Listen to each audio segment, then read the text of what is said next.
Hey folks, Dagan here, and welcome to the first episode of my brand new series, Guitar Stories. Now, in this series, I'm going to go in depth with my favourite guitars, the history behind them, all the wild, wacky and wonderful modifications I've done to them, and why I love them so much. And of course, I've got to kick off the series with my Kramer Pacer.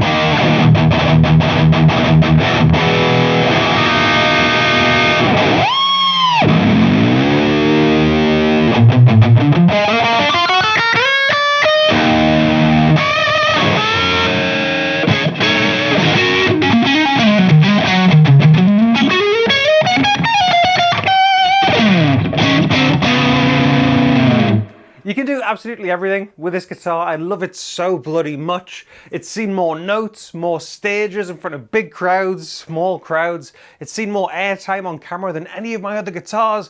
It's seen more hotel rooms. It's spent more time in a gig bag than anything else, going from big stages at festivals to tiny little pub gigs on a Saturday night. And you can probably tell by looking at it, it's got one hell of a story, so let's get into it. Kramer is a brand for as long as I can remember. I've always wanted them to be a part of my musical life, of my guitar playing life. The only two cool guitars I knew when I was a kid was Kramer and Gibson SGs. I do love Les Pauls and the rest of them and stuff, but for me it was Angus back in the day. But the thing is I love SGs. Everyone knows I love SGs. They're really cool. But the first time I ever saw someone do something on a guitar, and I had no idea how they were doing it or what they were doing, was of course watching Edward Van Halen. And my little undeveloped musical mind thought, it's not him, it's the guitar. And that guitar said Kramer on the headstock. So I thought the Kramer guitars, well, they are to an extent, were mythical devices which craft these kind of really wonderful, crazy soundscapes and blow people's minds and melt people's faces with two hands on the fingerboard and all that jazz. And I have the absolute honour these days to be a Kramer artist.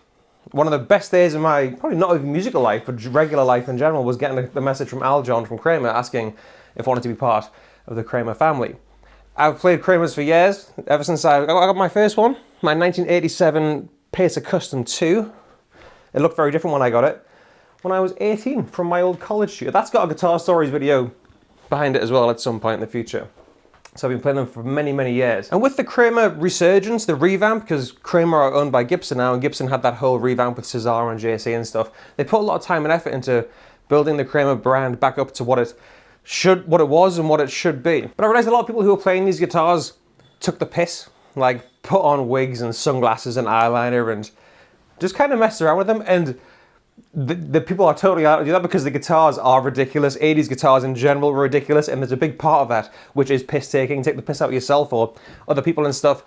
But I was like, it could be a little bit more serious for how important the Kramer brand is. So I really prided myself in, like, I don't know, just making a big deal out of Kramer when the resurgence happened. And Al John sent me that message asking if I wanted to be an artist, and I lost my goddamn mind. So the first guitar I asked for from the fine folk at Kramer, as much as I love the Berettas, I've got loads of Berettas. I've got 9, I think, dotted around this place and at work and in the bedroom. Kramer's in the bedroom. I've got 9 of them. I need 2 pickups for what I do. So the first thing I asked for was a Pacer. This Pacer. Yes, in 2019. So a lot of people think this is a old guitar, like an old Pacer from back in the day. It's not. It's a 2019 model, but it has been refinished.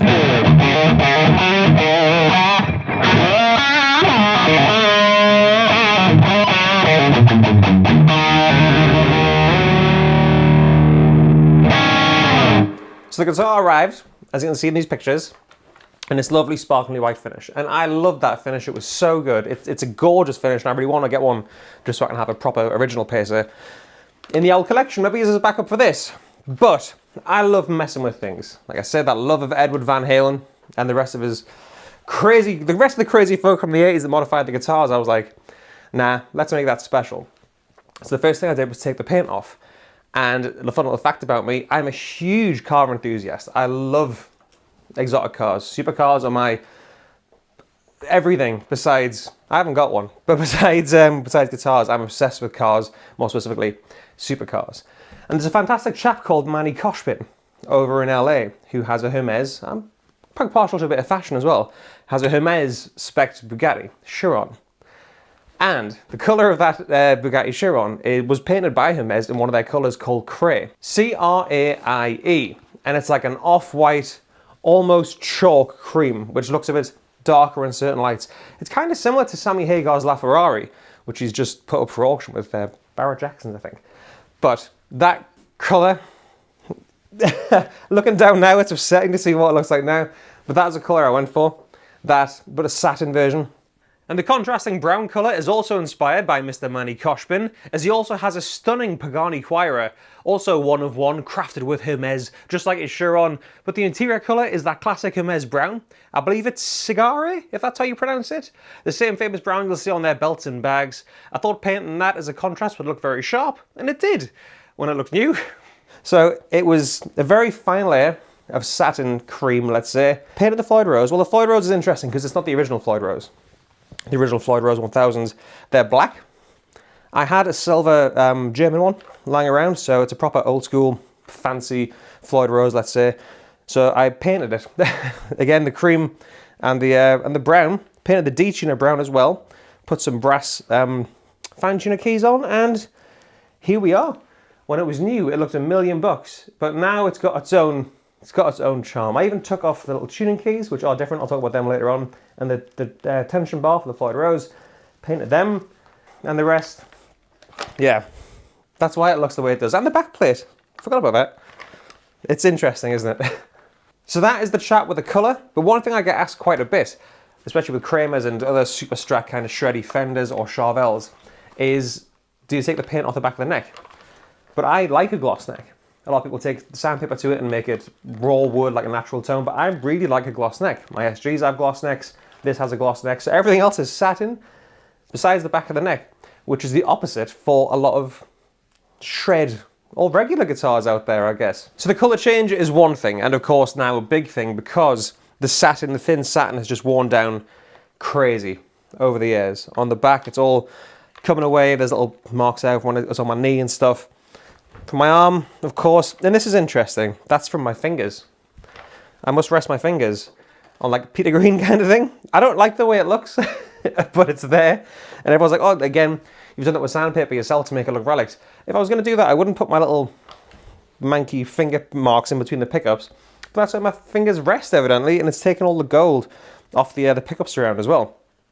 And around, of course, the volume control when I go up and down. It's a gorgeous thing. The wear is so lovely, and it's happened in 5 years of having it in this spec, so give it another 5 years and there'll be nothing left. So I might have to get myself another Pacer and, I don't know, maybe do it with a poly finish so it doesn't wear and keeps looking pristine and like a Hermes Bugatti. So that's one thing I want to change, just to make it personal to myself. Another couple of little things I changed where I didn't have to, but I just wanted to because I had bits lying around. Like I said, I've already mentioned the Floyd Rose. It's an original, not one of the 1984 versions which come with the brass fine-tuning screws. I put them in separately, just as I did the stainless steel and titanium locking screws at the back, the little ones for the saddle screws, and of course the blocks for the saddles. They are FU tone. Oh yeah, I also switched out the more traditional Floyd Rose screw top tremolo arm with one of the push-in ones, which tighten with a little grub screw at the back. Where I can, I always switch these out to these push-in ones. I just think they're so much more stable and the bar stays where you want it to. A lot better than the more traditional Floyd bars. Like I say, it's got the D-tuner, which I've lost a little screw on the outside, but if you don't know what a D-tuner does, it allows you to do is to drop the pitch of your low E string to a D so you can get quickly into drop D tuning. And you haven't got to, with the Floyd Rose guitar, get the Allen key out and undo the locking nuts at the top, tune it down, put it back in, fine tune it, then balance it with the springs at the back to make sure the rest of it's still in tune. You haven't got to do that, you just got to pull this little device out, created by the one and only Edward Van Halen, of course he did. And normally there's a little, like I say, fine-tuning screw in the side, so it's perfect when you pull it out, but I've lost that, so I've got to tweak it a little bit.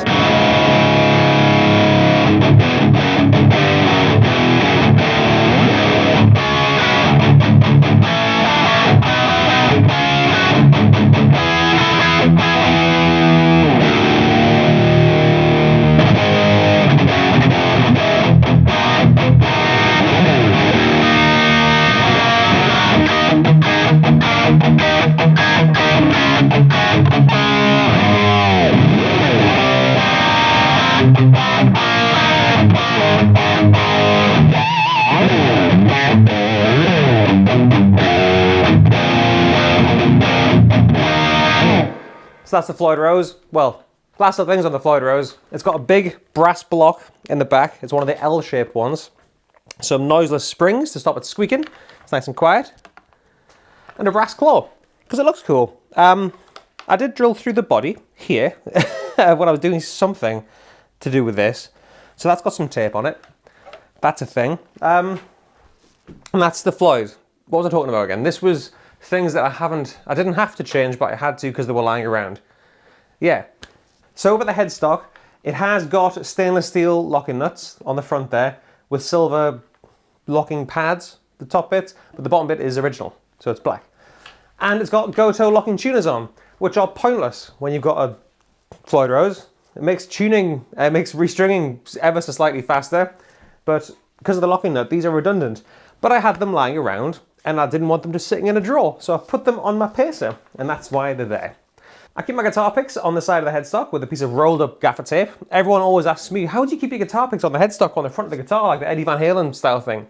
It's just a piece of rolled up gaffer tape placed on a guitar, then stick your picks to it. Good as gold. I always drop picks to save me having to rummage around in my pocket. I just grab one off the headstock if I'm away from my mic stand. So I've got two of mine and two that were given to me by Machine Gun Kelly when I did a rig rundown with his lovely Tech Joe. So they're just there because, I don't know, I've got loads of famous people's guitar picks, way more rocky and more my kind of street than Machine Gun Kelly, but they've just been there ever since. And it was nice for them to give me some picks because I thought they were cool. One of them says Dick on it, so it's a Dick pick. That's quite fun. Anyways, the back of the headstock is painted black because I think stingers look really cool. So that's why that's black. And that's the headstock. Let's move down to, well, let's start talking about the more extensive modifications that have been made to my lovely Pacer. Probably the thing I get quizzed on the most with the Pacer is the pickup selector switch placement. Obviously, from the factory, it's down below the volume control there. And if you look really closely, you can still see where it was before I painted over it. So this didn't come from the factory like this. It wasn't made especially for me. I just moved it because when I was playing it before I painted it this color and stuff, well, it was this color for a little while before I moved it and had to respray it again. But I didn't like where it was.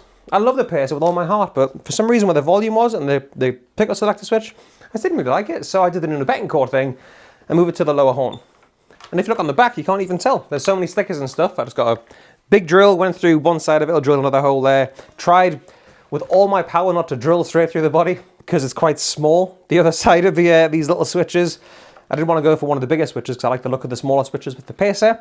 And yeah, that's why that's there. And I do get asked quite a bit, do you not knock it when you're playing guitar? And no, I don't play over here, I just play over here, and you can easily just give it a little flick.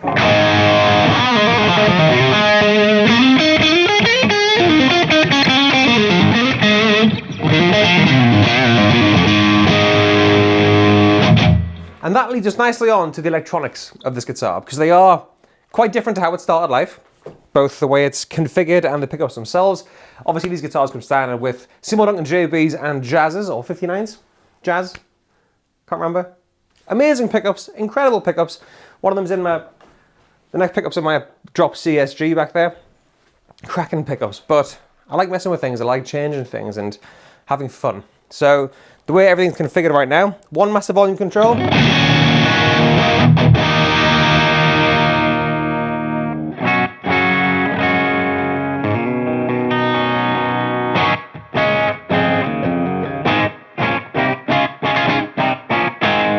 And it's a Bourne's pot, so it's very fancy for a pot on a guitar, I guess, but it's a very smooth, linear.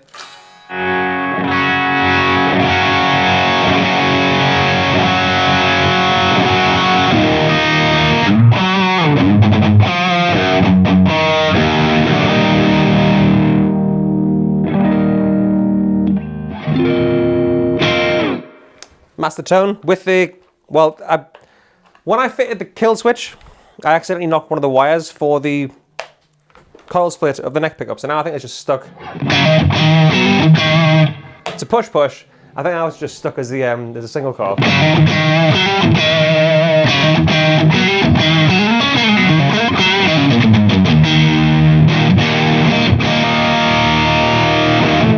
So that's just for the neck pickup, the push control. But that's fine. it's fine. The neck pickup sounds great as a single coil anyways, and I haven't been back in to fix it. But yeah, the Killswitch is cool. So I've disguised it to look like one of the knobs.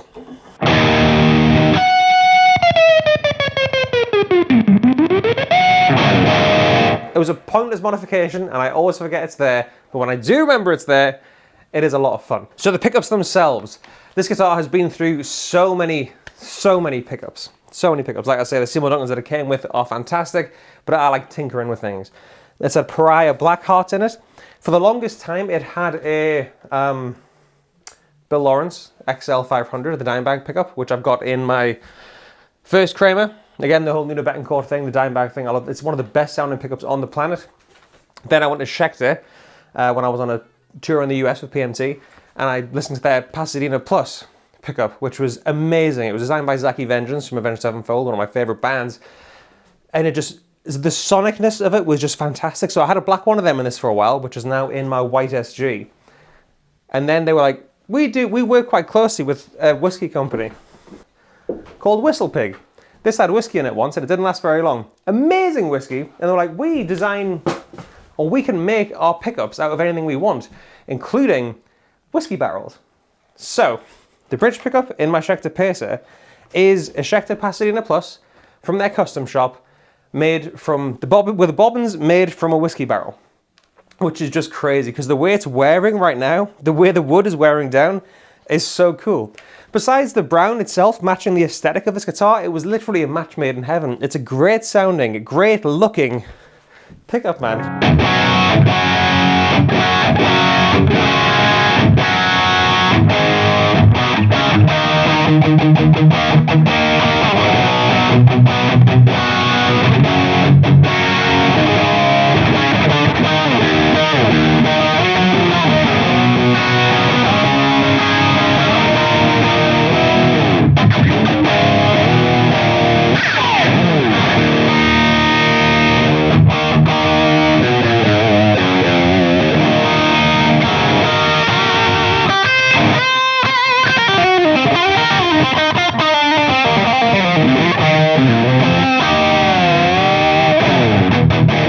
It's just perfect. It's chewy. It's not too hot. It's like Goldilocks' porridge, and just right. Just right. And the neck pickup, of course, I've got the Sustainiac. This had the original Seymour Duncan in until I got the Sustainiac. I sent it down to Manson Guitars, who, I love Manson Guitars, Matt Bellamy and all that kind of jazz. Crazy funky guitars with XY pads in and crazy stuff. They fitted it. The master that is Tim Stark fitted it, wired everything up, and then I fucked it up a bit by chopping through the wire with the push. But if you don't know what a Sustainiac is, it's this. So it sounds like a great pickup.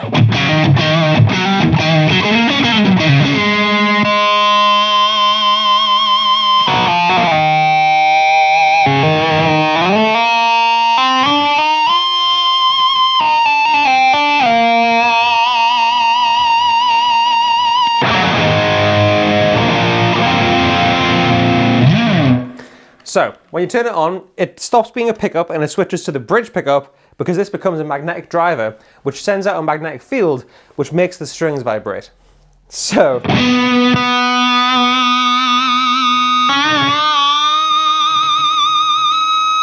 you can actually feel it under your fingertips, the string vibrating, and I always like to show people this when it's not plugged into an amplifier because you can still...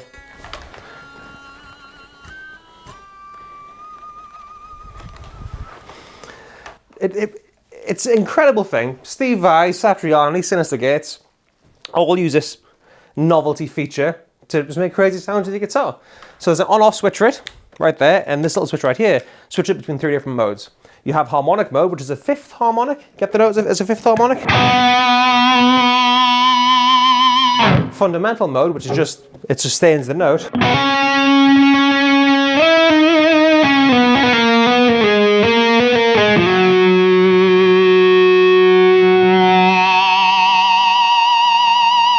Sorry, and then the middle mode, which is both together. So you get the fundamental note sustaining and the harmonic mixed in.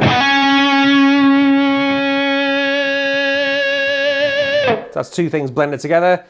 Single notes sound great. Again, it's just like a built-in EBow, like David Bowie's Heroes, that kind of single note thing. But obviously with the pushing a magnetic field out, it works for chords as well, so you can hold chords.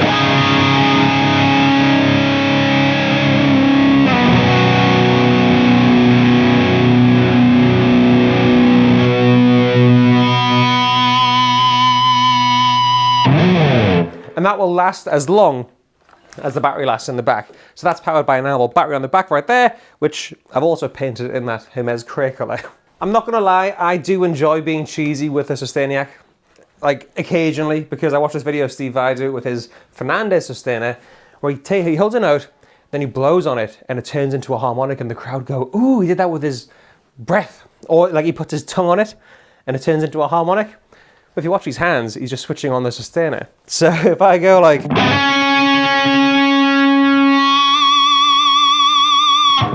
that kind of thing. Crowds go, oh wow, that's amazing. But it's actually just my thumb turning on the Sustainer. Or the other Vai one with his tongue on it, he's like... grabs the bar.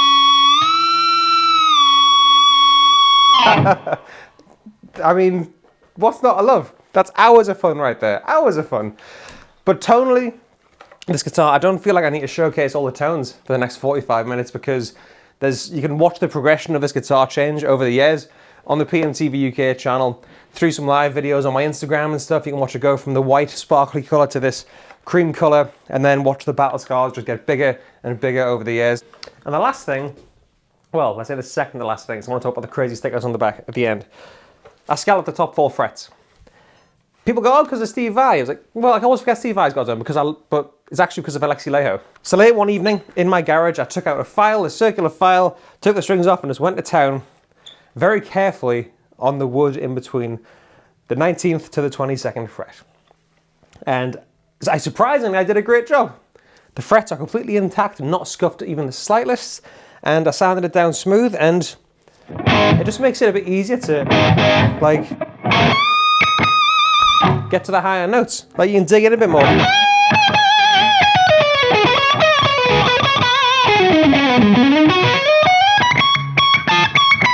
Just like that, the next thing I might do to this guitar is shave down the heel and then take a cutter and cut this in half so I can get to those higher frets.